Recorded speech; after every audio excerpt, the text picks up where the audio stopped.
boqolaal arday oo ka qaran jebisay dugsiyada sare ee dalka sana dugsiyeedka 2015-2016 ayaa jaamacadda Muqdisho waxay u fadhiisteen imtixaanka qabuuliga ama loo yaqaano ogolaanshaha jaamacadda. Dr. Maxamed Xasan Nuur waa madaxa diiwaangelinta guud ee jaamacadda Muqdisho wuxuuna ka warbixinayaa ardadii u fadhiisatay imtixaanka.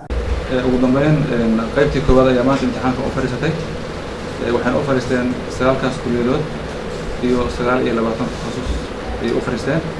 imtixaankaas waa qaybta koowaad dhaqan ahaan waxaan qaadnaa qaybta labaad, qayb saddexaad, qayb afraad ilaa qayb shanaad ilaa laga gaarayo xilliga loogu talagalay ardayda diiwaangelinta la joojinayo.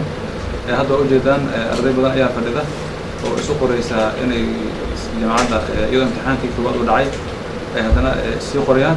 marka dhaqan ahaan waxaan qaadnaa dhowr imtixaan ilaa inta laga gaarayo bisha 9aad dhexdeeda xilligaas oo uu joogsan doona diiwaangelinta arday cusub. waa qaybta aan ka sheekayno waa qaybta jaamacadda Muqdisho gaar ahaan xarunta Muqdisho. sidoo kale waxaa noo bilowday maanta diiwaangelinta faraca ama xarunta ay ku leedahay jaamacadda Muqdisho Puntland gaar ahaan magaalada Boosaaso. ayagana waxaan rajaynayaa insha Allah dhowr usbuuc kadib inay geli doonaan imtixaankii qabuulka.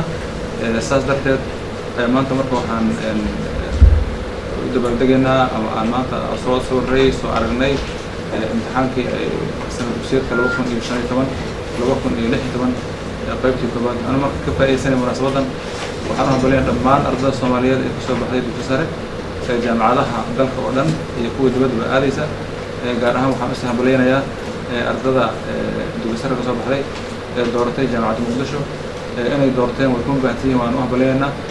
waxaan kaloo u mahadcelinaynaa waalidkaas dhalay ardaydaas nagu ku aaminay jaamacadda Muqdisho ardayda. waalidkaan ayagana way mahadsan yihiin waan u mahadcelinaynaa.